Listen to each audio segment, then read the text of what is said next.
سوچیں وہ ان کی زندگی میں ساری ان کی اولاد فوت ہو گئی تھی سوائے بی بی فاطمہ کے، تب بھی ان کی ایک محبت عوام کوئی ان کے کام میں فرق نہیں آیا. یہ نہیں کہ غم کر کے بیٹھ جاتے کہ اب میرا تو کچھ حساب نہیں رہا، کچھ وہ نہیں، جیسے ہمارا حساب ہے، ایسا نہیں ہے. تو یہ کتابوں ڈفرینٹ کتابوں سے لی گئی ہے یہ سورہ، ڈفرینٹ اسکالر سے لی گئی، جو آپ کو بتا رہی ہوں. اسپلٹ آف مون بھی ایک کتاب ہے، اسپلٹ مون، وہ بھی بہت اتھینٹک کتاب ہے، اور احادیث کی اتھینٹک کتابوں سے. اچھا اب اس کو لے کے چلتے ہیں بالکل پیچھے سے، حضرت ابراہیم کے معاملے سے ادھر سے لے کے چلیں گے نا تو آپ کو بہت اچھے سے سمجھ آ جائے گا. آج ہم نبی پاک کا زیادہ ڈسکس نہیں کریں گے، لیکن ان کا تھوڑا بیک گراؤنڈ ڈسکس کریں گے تاکہ ہمیں پتہ چلے کہ وہ پیچھے سے کیسے تھے. پہلی بات تو یہ سمجھ لیں کہ حضرت ابراہیم علیہ السلام اور جب حضرت بی بی ہاجرہ کو چھوڑ گئے تھے، ان شارٹ آپ کو بتاتی ہوں کہ یہ کہانی آپ کو پتہ ہی ہے کہ بی بی ہاجرہ اور حضرت اسماعیل کو چھوڑ گئے تھے، مکہ کے قریبی جگہ چھوڑ گئے تھے، اور وہاں کچھ بھی نہیں تھا، اور وہ کچھ کھجوریں اور پانی تھا بس ان کے پاس، اور وہ بھی ایک ٹائم کے بعد ختم ہو گیا. اور پھر آپ کو پتہ ہے وہ بی بی ہاجرہ نے حضرت ابراہیم سے پوچھا کہ آپ کس لیے مجھے چھوڑ جا رہے ہیں، تو حضرت ابراہیم نے پہلے تو کوئی جواب نہیں دیا، پھر انہوں نے کہا کہ اللہ نے آپ کو کہا ہے. تو پھر انہوں نے کہا، سر ہلایا تو انہوں نے کہا کہ بس اللہ نے آپ کو کہا ہے آپ ہمیں چھوڑ جائیں تو پھر اللہ ہمیں ضائع نہیں کرے گا. اب بی بی بھی سوچیں کیسی تھی. ماؤں کے آپ کریکٹر دیکھیں، ہمیں ہوتا ہے کہ ہم نے یہ نہیں کیا وہ نہیں کیا، مقابلے بازی نہ چھوڑ دیں، جو کریکٹر آپ کو اللہ تعالیٰ نے دیا نا وہ کریں، اس کو کریں. اب پھر حضرت اسماعیل آپ کو پتہ ہے رونے لگے، پانی نہیں تھا، تو پھر ایک صفا مروہ کا جو معاملہ ہے وہ ادھر بھاگی ادھر بھاگی، تو پھر وہ بچے نے پیر مارا اور نیچے زمزم نکلا. یہ کہانی تو آپ کو پتہ ہے. آگے دیکھیں آگے کس طرح تھا. پھر وہاں پہ سے کیونکہ یہ اکیلی تھی نا تو حضرت ابراہیم کی دعا بھی تھی نا، تو اللہ تعالیٰ نے ایک وہاں سے قافلہ گزرا، وہ اس قبیلہ جرہم کا وہ قافلہ تھا، یمن کے لوگ تھے. تو پانی کے لیے ظاہر سی بات ہے قافلے جاتے تھے، وہاں ڈیزرٹ ایریا ہے سارا، تو ان کو پانی کا معاملہ تھا، تو پانی کے لیے انہوں نے دیکھا یہاں پانی ہے، تو وہ بی بی ہاجرہ کے پاس آئے. لیکن بی بی ہاجرہ نے کہا یہ کنواں ہوگا میرے کنٹرول میں ہی. اور کہیں تو یہ بھی ہے کہ پھر انہوں نے کہا کہ ٹھیک ہے میں اس کے مطلب اس کی کوئی انہوں نے اجرت بھی رکھ دی کہ یہ جو یہاں سے پانی لے گا وہ اتنے وہ پیسے بھی دے گا یا جو بھی ان کا. تو اللہ تعالیٰ نے وہاں ان کو لوگ بھی دے دیے، معاش کا بھی وہ کر دیا کہ ظاہر ان کا ایک سمجھے فار رینٹ دے دیا انہوں نے. تو اس طرح سے معاملہ کر دیا. تو یہ پھر یہاں پوری بستی اللہ تعالیٰ نے آباد کر دی. اب دیکھیں آپ خوش تو لوگوں سے ہی ہوتے ہیں نا، اللہ تعالیٰ نے لوگوں کو بنایا. آپ اکیلے جتنے بھی بیٹھے ہیں آپ یقین کریں بعض بار لوگ دل بھی دکھا جاتے ہیں کچھ بھی ہو جائے، پھر آپ اکیلے پھر بھی نہیں بیٹھ سکتے. آپ جو بندے کہتے ہیں نا ڈپریشن کے، وہ اکیلے پن کا ہی شکار ہوتے ہیں. اللہ تعالیٰ نے دیکھیں بی بی کو پوری فیملیز دے دی. تھوڑا سا آپ کو ان بٹوین آپ کو یہ بتا دوں کہ 4 دفعہ حضرت ابراہیم نے وہاں وزٹ کیا ہے. ایک دفعہ آپ کو یاد ہی ہے کہ جب حضرت اسماعیل علیہ السلام بی بی حاجرہ کو وزٹ کیا ہے. حضرت اسماعیل علیہ السلام کو جو ذبح کرنے کا معاملہ تھا، جو عید الاضحیٰ کا معاملہ ہے. نمبر 2 جب ایک دفعہ وہ آئے اور ان کی بیوی نے ناشکری کی تو انہوں نے کہا چوکھٹ بدل دو. دوسری دفعہ جب کعبے کی تعمیر کی انہوں نے اپنے بیٹے کی، تیسری دفعہ سوری، اور چوتھی دفعہ وہ ان کی اسی جو سردار، جب وہ عورت انہوں نے چھوڑ دی تھی نا، پھر ایک اور عورت سے شادی کی تھی جو اسی علاقے کے سردار کی بیٹی تھی. تو پھر ایک دفعہ پھر حضرت ابراہیم آئے تھے تو انہوں نے کہا کہ یہ ٹھیک ہے کہ وہ عورت اچھی تھی. اور آپ یہ کہیں گے کہ چوکھٹ بدل دو والا اس ڈیٹیل میں ہم جا نہیں رہے، وہ بالکل صحیح ہے. کیونکہ دیکھیں نبیوں کا معاملے میں اگر عورتیں ناشکری ہوں نا، جب ہم قرآن میں پڑھتے ہیں کہ بیویوں نے جب خرچہ بڑھا دیں روٹین کے حساب سے بھی، تو حضور صلی اللہ علیہ وسلم جو ایلا کا معاملہ ہے، تو دیکھیں وہ نبیوں کا نا طریقہ الگ ہوتا ہے، ان کا نا سٹینڈرڈ بہت ہائی ہے.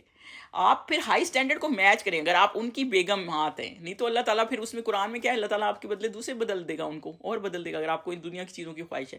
تو پھر اگر کیونکہ وہ نبی تھے نا حضرت اسماعیل بھی، تو وہ میچ نہیں کرتی کہ ان کی بیوی انگریٹفلنس کریں یا اس طرح کریں. تو وہ اس معاملے میں نا ہم جائیں گے نہیں، تو کوئی وجہ ہی ہوگی کہ حضرت ابراہیم نے یہ فرمایا. تو بہرحال حضرت اسماعیل علیہ السلام سے آگے اس کہانی کو لے کے چلیں. 12 بیٹے تھے ان کے، اور بیٹوں میں بہت لیڈرشپ کوالٹیز نہیں تھی. سارے تو مائگریٹ کر کے ادھر ادھر ہو گئے. یہ ظاہر سی بات ہے لوگ معاش کے لیے ڈیزرٹ ایریا تھا نا، ادھر ادھر ہو جاتے تھے. تو 2 بیٹے ان کے تھے، ان میں سے ایک ناداد تھے ایک کدار تھے. 12 تھے نا، 10 تو ادھر ادھر ہو گئے، 2 کی بات کری ہوں. تو ناداد جو ہے رومیوں کی حکومت تھی، پرشینس کی حکومت تھی، وہ تتر بتر ہو گئے ادھر. اور جو کدار تھے نا، وہ ان کی نسل آ کے مکہ میں پھیلی ہے. ان میں سے ایک عدنان بھی ہیں اور ان کے بیٹے معاذ بھی ہیں. یہ نام یاد رکھیے گا کیونکہ یہ حضور صلی اللہ علیہ وسلم کی 21st جنریشن میں جا کے ملتے ہیں. تو ان کے بیٹوں میں کیونکہ کچھ تھا نہیں اتنا، تو اب ہم ابھی تک جہاں پہنچے ہیں نا، تو جرہم قبیلہ ہی آیا تھا نا جب بی بی ہاجرہ نے آ کے ان کو بسایا تھا وہاں پہ کہ ہاں آج اور پانی لے لو. تو یہ جرہم قبیلے کے پاس ہی لیڈرشپ رہی ہے، اور زمزم بھی انہیں کے پاس ہی تھا کیونکہ بی بی ہاجرہ بھی وہیں تھی اور حضرت اسماعیل بھی وہیں تھے، ان کے بیٹے بھی وہیں تھے. تو جب وہ ڈیتھ بھی ہوگی تو ذرا جنریشنز چل رہی تھیں. پھر مسلمانوں کے کیا حالات ہوتے ہیں پتہ ہی آپ کو، سارا ان کے کنٹرول میں ہوتا ہے. جب حالات بگڑ گئے بہت زیادہ اور اندر ہی انہوں نے ظلم شروع کر دیے. تو اچھا ان کا کام کیا تھا کہ حضرت ابراہیم نے کعبہ بھی بنایا تھا نا، تو حاجیوں کی آ کے خدمت بھی کرتے تھے، ان کو وزٹ بھی کراتے تھے، وہ بھی کرتے تھے، تو ان کے ساتھ بھی برا سلوک کرنے لگے. تو جب آپ ایک حد سے بڑھ جاتے ہیں تو پھر اللہ کیا کرتا ہے، اللہ آپ کی جگہ اور لوگ لے آتے ہیں، بدل جاتے ہیں آپ. تو پھر ایک قبیلہ تھا بنو خزا، یہ 150 AD کی بات ہے، آپ نے لکھنا ہے تو لکھ لیں، نے وہاں آ کے جو ہے قبضہ کر لیا. اچھا، ان بنو خزاں میں ایک بندہ عمر بن اوئی تھا، وہ میں اب آپ کو بتاؤں گی، اس کا بس نام یاد رکھیے گا وہ کون تھا. تو جرہم قبیلے کے اوپر انہوں نے قبضہ کر لیا، ان کی بھی 300 سال حکومت رہی. اور وہ جب انہوں نے قبضہ کیا تو جرہم والے چلے گئے یمن کی، یمن سے آئے تھے نا یہ لوگ، جب آئے تھے نا تو یمن سے آئے تھے. تو انہوں نے کیا کیا، جیسے جاتے ہوئے ہوتا ہے نا کہ اپنے خزانے سارے وہ خراب کر دیتے ہیں، جیسے ہوتا ہے نا تیل پہ قبضہ کرنے کے لیے کنٹریز آ جاتی ہیں، وہ تیل کے کنووں کو ہی آگ لگا لیتے ہیں. تو انہوں نے کیا کیا، زمزم کو بند کر دیا سارا، اس کے اندر اوپر سارا وہ چیزیں ڈال دی اور پورا بالکل بند کر دیا. اور کئی 100 سالوں تک تو پتہ ہی نہیں تھا زمزم کہاں ہے، اس کو بالکل انہوں نے خراب کر دیا کہ ہمارے کام نہیں آ رہا تو ان کے بھی کام نہ آئے. تو قریش نا اس وقت مکہ میں نہیں رہتے تھے، میں آپ کو یہ بتانا چاہتی ہوں، قریش مکہ میں نہیں رہتے، قریش رہتے تھے ارد گرد کے علاقے میں، مکہ سے باہر ارد گرد سے نا ڈفرینٹ ٹرائب تھے وہاں رہتے تھے. تو قریش میں ایک بچہ پیدا ہوا جس کا نام تھا قصی. اچھا، اور اس کو قریش بھی کیوں کہتے ہیں، قریش کا مطلب بیسیکلی ہوتا ہے گیدر کرنا، اکٹھا کرنا. اب یہ اس کو قریش کیوں کہتے ہیں میں اب آگے آپ کو بتاؤں گی. قصی ایک بچہ تھا جو چھوٹے تھے تو ان کے والد فوت ہو گئے، لیکن یہ نا بہت ذہین بچے تھے.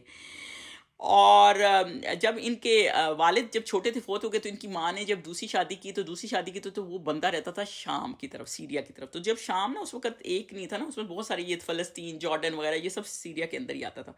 تو یہ وہیں بڑے ہو کے ان کو پتہ چلا کہ یہ تو عرب ہیں، یہ تو اس علاقے کے نہیں ہے، اس علاقے کے. تو بڑے ہو کے نا یہ واپس وہاں چلے گئے. تو اس وقت وہاں کس والے ٹرائب کی حکومت تھی، بنو خزا کی نا. میں نے آپ کو بتایا نا جو انہوں نے بنو جو جرہم قبیلے سے قبضہ لے لیا تھا، جرہم والے سے چلے گئے تھے، پھر خزا تھا تو یہ وہاں آئے تو وہاں ان کا تھا. تو ان کے لیڈر کی جو بیٹی تھی نا، ان سے انہوں نے شادی کر لی. اور وہ جو ان کا لیڈر تھا نا، وہ سردار تھا، کیونکہ بہت ذہین، بہت لائق بچے تھے نا. تو جب وہ سردار مرا نا تو اس کی ایک ہی بیٹی تھی، اس کو خواہش تھی کہ میری بیٹی، کہیں تفسیر میں وہ چاہتا تھا میری بیٹی اس کو لیڈ کرے آگے یا میرا داماد لیڈ کرے. تو اس طرح یہ اس لیڈر کے وہ بن گئے. تو اور پھر یہ جو قریش کا جو ٹرائب تھے جو ارد گرد مکہ کے تھے اور بنو خزا تھے، تو وہ ان کی آپس میں جنگ ہوئی. تو اس طرح معاملہ ہوا تھا، کیونکہ وہ کہتے تھے کہ ہم بنی اسماعیل کے ہیں اور یہ بنی اسماعیل سے تعلق نہیں رکھتے، تو اس لیے ہمارا حق زیادہ ہے. تو اس طرح پھر قصی جو ہے نا وہ لیڈر بن گئے. اور سارے قریش کے ارد گرد کے ٹرائب یہاں جو جمع کر لیے تھے نا انہوں نے سارے بلا لیے. اور وہ سارے جو ارد گرد کے چھوٹے چھوٹے ٹرائب تھے نا جو قریش کے تھے، وہ انہوں نے سارے کٹ کے لیے. جیسے ہوتا ہے نا اسرائیل کا، پتہ نا آپ کو، جو بھی اسرائیلی آ جائے اسرائیل میں آ کے اکٹھا ہو جائے، ایک ملک یہ کر رہا ہے نا، یہ ساری ہسٹری سے سیکھے ہوئے ہیں. تو وہی یہودی ہوتا، اس کو تو پاسپورٹ کی ضرورت نہیں ہے. اس طرح سے انہوں نے معاملات کیے. تو اسی طرح انہوں نے سارے قریش کے اکٹ کر لیے. اور قریش کا مطلب ہی جمع ہونے والا ہے نا، تو اس لیے ان کو قریش کا بھی کہا جاتا ہے. اور کچھ کہتے ہیں اس لیے اس کو قریش بھی قبیلہ کہا جاتا ہے. اور کچھ کہتے ہیں کہ ان کا، کیونکہ ایک ان میں سے ایک تھے، میں آگے ان کا نام آپ کو بتاتی ہوں، جن کا لقب ہی جو ہے وہ قریش تھا، تو ان کو اسی لقب سے بنایا جاتا تھا. تو قرصائی جو ہے وہ پھر بڑے کام کرتے تھے، پھر لیڈر بن گئے. تو انہوں نے حاجیوں کا کھانا پلانا، پانی کرنا، سب جمع کرنا، سب جہاں سے سمجھ نہ آئے نا وہ بتا دیجیے گا. اور پانی میں کشمش اور کھجور ڈالتے تھے، ان کو ڈال دیتے تھے. اور قصائی جو ہے نا، آپ یہ یاد رکھیے گا، حضور صلی اللہ علیہ وسلم گرینڈ فادر ہیں حضور صلی اللہ علیہ وسلم کے. اب پیچھے میں نے آپ کو بتایا تھا نا، جرہم خزا قبیلے، بنو خزا قبیلے کا ایک بندہ تھا، ان میں تھا عمر بن اوئی. اب وہ ایک بندہ تھا، جب وہ بندہ بنو خزا کا تھا، بہت رسپیکٹیبل تھا، اتنا رسپیکٹیبل تھا لوگ اس کی بات مانتے تھے، دولت مند بھی تھا. تو یہ جب سیریا گیا نا، شام کی طرف گیا، تو اس نے وہاں دیکھا لوگوں کو بتوں کی پوجا کر رہے ہیں. تو وہاں سے یہ بت لے آیا اور اس نے کعبہ میں بت آ کے رکھ دیا. اور لوگوں کو آ کے اس کی بات کرو، اور لوگ اس کی بات نہیں ڈالتے. تو اس زمانے میں یہ ہے نا کہ وہ جیسے قرآن میں جگہ جگہ ہے نا کہ ہمارے لیڈروں نے، انہوں نے ہمیں خراب کیا، جیسے لیڈ کلاس ہے تو ان کے پیچھے ہم چل پڑے. تو اس زمانے میں یہ بہت سسٹم تھا نا، یہ لیڈ کری، آج بھی یہ جو فیشن ہے لیڈ کری وہی چل پڑتا ہے. بہرحال تو لوگ آتے تھے حج میں، تو یہاں وہ پھر کیا کرتے تھے، اور پھر بت اور جگہوں پہ کیسے پھیلے کہ لوگ آتے تھے یہاں سے، وہ کہتے تھے مکہ سے مٹی لے جاؤ اور یہاں کا اس مٹی کا بت بناؤ گے تو پاک بت ہوگا، تو اس کی جا کے پوجا کرو. تو اس طرح کر کے نا لوگوں نے بت بناتے پورے ایریا یہ بت زدہ ہی ہو گیا، شرک زدہ ہو گیا. اور جب آپ کو پتہ ہی ہے نا فتح مکہ تھا تو 360 کے قریب بت تھے خانہ کعبہ میں، جو حضور صلی اللہ علیہ وسلم نے توڑے تھے. تو لوگ جب حضور صلی اللہ علیہ وسلم ابھی پیدا نہیں ہوئے، سمجھ رہے ہیں آپ، ابھی ان کے باپ اجداد کی کہانی چل رہی ہے، تو لوگ شرک میں ڈوب چکے ہیں.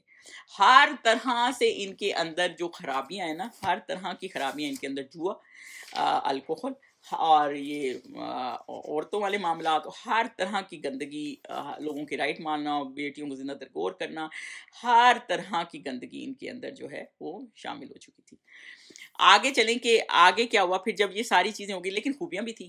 خوبیاں یہ تھیں کہ جنرس بہت تھے، حاجیوں کو وہ کرتے تھے۔ آپ نے حاتم طائی کا نام سنا ہوگا، وہ بھی اسی زمانے کا ہے، پرانے زمانے کا، تو وہ بھی بہادر تھا اور بہت زیادہ جنرس بھی تھا۔ تو لیکن یہ تھے بہت لوگوں کے پسندیدہ لوگ، لوگ ان کی بہت عزت کرتے تھے۔ ایک حدیث پاک کا مفہوم ہے کہ اللہ نے انسان جو تخلیق کیا نا، سب سے اچھے گروہ میں اللہ تعالیٰ حضور صلی اللہ علیہ وسلم کے پیدا کیا، جو ہر طرح سے بہترین، یعنی ذات گھرانے ہر طرح سے اعلیٰ مقام کے لوگ تھے اس زمانے میں۔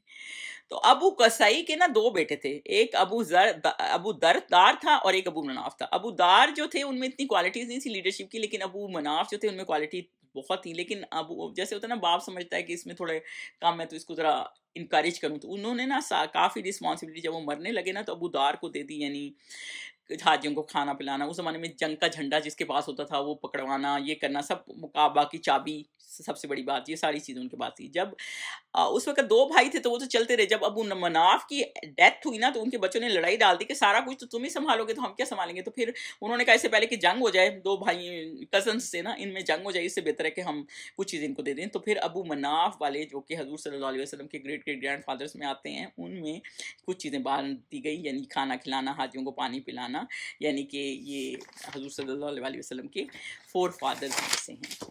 تو بیسیکلی جب حضور صلی اللہ علیہ وسلم آنے سے پہلے تو آپ یہ دیکھیں کہ مکہ کا جو سنیریو تھا نا، وہ مکہ کا سنیریو اس طرح سے تھا کہ بہت زیادہ کفر پھیل چکا تھا، بہت دفعہ زیادہ لیڈرشپ پھیل چکی تھی، اور بہت زیادہ اس طرح سے ہر طرح کی جو ہے نا سمجھ لیں کرپٹ بھی بہت زیادہ تھا، لیکن ان کی کیونکہ کعبہ کی وجہ سے ان کی عزت بھی علاقے میں بہت تھی، اور اس طرح یہ قریش کے قبیلے کعبے میں آباد ہوئے، اور اس طرح یہ حضور صلی اللہ علیہ وسلم کے جو فور گرینڈ فادرز تھے وہ کعبہ میں آ گئے تھے۔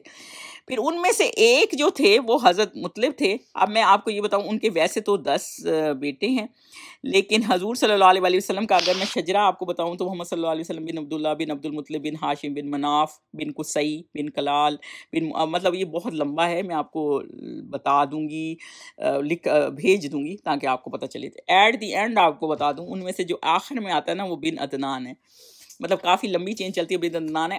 یہاں تک نا مطلب 10-15 تک کوئی اختلاف نہیں ہے حضور صلی اللہ علیہ وسلم کے ظاہر نسب میں۔ اس کے بعد تھوڑا سا لوگوں میں اختلاف ہے کہ کہاں تھوڑا سا چینج ہے ناموں میں لوگوں کے، لیکن جو مین آپ کو بتا دوں، قصی سے ہم چلے ہیں نا، اس کے بعد عبد المناف تھے، اس کے بعد ہاشم تھے، اور اس کے بعد جو ہے پھر آگے جا کے جو ہے وہ عبد المطلب آتے ہیں، اور عبد المطلب کے 10 بیٹے تھے، اور ان میں سے ایک عبداللہ بھی تھے، اور حضرت عبداللہ نے مدینہ جا کے بی بی آمنہ سے جب شادی کی تھی تو بی بی آمنہ جو تھی نا، ان کا بھی جو حضور صلی اللہ علیہ وسلم کے جنریشنز میں بن کلاب آتے ہیں نا، تو ان کے ساتھ ان کا شجر نسب حضور صلی اللہ علیہ وسلم کے ساتھ والد کی طرف سے ملتا ہے، یعنی کہ والد کی طرف سے وہ great great great grand father کر کے وہ آپس میں رشتہ دار تھے، سمجھ رہے ہیں آپ، ان کا بھی شجر نسب ملتا تھا۔ اور کلاب حضور صلی اللہ علیہ وسلم کے جنریشن میں گریٹ گریٹ گرینڈ فادر ایک ایسے تھے جن کو، کیونکہ وہ کتوں کے ساتھ شکار کرتے تھے نا، تو کاف وہ والا ہے، تو ان کو نام یہ پڑ گیا۔ تو جو قریش نام ہے نا، وہ فہر بن مالک ایک حضور صلی اللہ علیہ وسلم کی چین میں ہے، ان کا یا نظر بن کنانہ، یہ دونوں میں سے کوئی ایک ہے جن کی وجہ سے نام قریش پڑا، تو مطلب ہوتا ہے گیدر کرنا، اور بیسیکلی انہوں نے گیدر کر دیے سارے لوگوں کو اکٹھا ایک ہی اس میں، تو جس کی وجہ سے وہ جو ہے نا سارا ایک سسٹم سے چل پڑا تھا۔ تو یہ بیسیکلی حضور صلی اللہ علیہ وسلم کی سیرہ ہم یہاں سے سٹارٹ کریں گے کہ اب قریش کا قبیلہ جو ہے وہ وہاں آباد ہو گیا ہے حضور صلی اللہ علیہ وسلم کے ایریا میں، مکہ میں، اور اب آگے اس کے جیوگرافیکل ایکسٹرنل اور آگے کیا معاملات تھے پولیٹیکل، یہ ہم آگے اب انشاءاللہ ڈسکس کریں گے، اور پھر زمزم کا کیا ہوا اور کیسے پتہ چلا، ہم یہ آگے اس کو ڈسکور کریں گے، کیسے حضرت عبد المطلب نے خواب دیکھا اور کیسے یہ آگے آئے۔ تو بس اب آج یہاں تک ہی کرتے ہیں، میں آپ کو انشاءاللہ ان کا شجرہ نسب حضور صلی اللہ علیہ وسلم کا بھیج دیتی ہوں، پر میں آپ کو یہ ضرور بتانا چاہوں گی کہ حضور صلی اللہ علیہ وسلم کا آپ جب ہم ان کی سیرہ پڑھ رہے ہیں تو میں آپ کو اتنا ضرور بتا دوں کہ حضور صلی اللہ علیہ وسلم کا جو حلیہ مبارک ہے نا، اب ہم اس کو ایکسپلین تو نہیں کر سکتے صحیح طرح سے۔ ایک تو معبد تھی، وہ جو ہم آگے جب پڑھیں گے ہجرت کے ٹائم وہ انہوں نے ڈسکرائب کیا ہے بہت زیادہ، لیکن جو باقی کچھ صحابیوں نے بھی حضور صلی اللہ علیہ وسلم کا جو حلیہ مبارک کیا ہے تو اس کو بیسک بیسک بس اتنا دیکھ لیں کیونکہ ہم بہت ڈیپتھ میں نہیں جا رہے. یہی کہ وہ نہ پستہ قد تھے نہ امام حزم نے ایک اپنی کتاب میں اس کو اس طرح بیان کیا ہے جو حدیثوں کی روشنی میں کہ نہ لمبے تھے نہ پستہ تھے, درمیانی قد کے تھے, نہ سفید زیادہ تھے نہ گندمی زیادہ تھے, سرخی تھی چہرے پہ, چاند کی طرح چہرہ تھا. ایون ایک صحابی کہتے ہیں میں ایک دفعہ 14ویں کا چاند تھا اور حضور صلی اللہ علیہ وسلم آئے اور انہوں نے ریڈ چادر پہنی ہوئی تھی اور وہ زیادہ خوبصورت تھے دکھنے میں ان سے. تو ظاہر ہے اللہ تعالیٰ کے نبی تھے, چہرے پہ تو پھر نور ہوتا ہی ہے. اور چہرہ روشن تھا, سر کے بال سیدھے تھے نہ کرو تھے, تھوڑے سے کرو کی طرف تھے. اور دوسرا یہ کہ دانت سفید تھے اور بھری ہوئی ہتھیلیاں تھیں اور چلتے ایسے تھے جیسے ڈھلوان سے اترے ہوں نا, تو نکاح اکثر نیچے ہی رکھتے تھے, داڑھی کے بال بھی گھنے سے آتے. اور حضور صلی اللہ علیہ وسلم کی بہت سی تفاسیر میں آتا ہے کہ وفات تک 20 سے زیادہ بال جو ہے نا سفید نہیں تھے. تو ایک حضرت حسان تھے نا جو شاعر تھے, کافر جب حضور صلی اللہ علیہ وسلم کی شان میں گستاخیاں کرتے تھے تو یہ شاعری کی اس میں جواب دیتے تھے. تو وہ ان کی شعر تو خیر پڑھنے لائق ہیں. بہرحال وہ اس طرح سے تھے کہ حضور صلی اللہ علیہ وسلم ایسے تھے کہ نہ کسی آنکھ نے دیکھا نہ کسی نے, مطلب ایسا ان کا جمال تھا کہ کوئی مطلب کسی نے اس طرح کا شخص جو ہے وہ دیکھا ہی نہیں. اتنا اللہ تعالیٰ نے ان کو ایسا خوبصورت بنایا بقول ان کی شاعری کے کہ جیسے انہوں نے خود, جیسے بندہ کہتا نا مجھے ایسے بنا دو ویسے بنا دو, جیسے خود چاہا ہو نا بندے نے ویسے, تو اس طرح سے خوبصورت بنا دیا تھا. تو بیسیکلی حضور صلی اللہ علیہ وسلم کی یہ ایک بیسک وہ ہے. اور کیونکہ عربوں کا طریقہ تھا نا کہ شجرہ یاد رکھتے تھے, تو حضور صلی اللہ علیہ وسلم کا بھی شجرہ نسب جو ہے وہ سارا کتابوں میں درج ہے. اور الحمدللہ آگے جا کے پھر ہم آج بس اتنا ہی کر لیتے ہیں. الحمدللہ آگے جا کے پھر ہم دیکھیں گے کہ حضور صلی اللہ علیہ وسلم کی پیدائش کس ایئر میں ہوئی اور کس طرح زمزم وہ واپس آیا اور کس طرح یہ سارا سینیریو آیا. یہ جی آج کا سیرہ کا لیکچر ہے, انشاءاللہ پھر اس کو لے کے چلیں گے. سبحانک اللہم و بحمدک اشہد ان لا الہ الا انت استغفرک و اتوب الیک.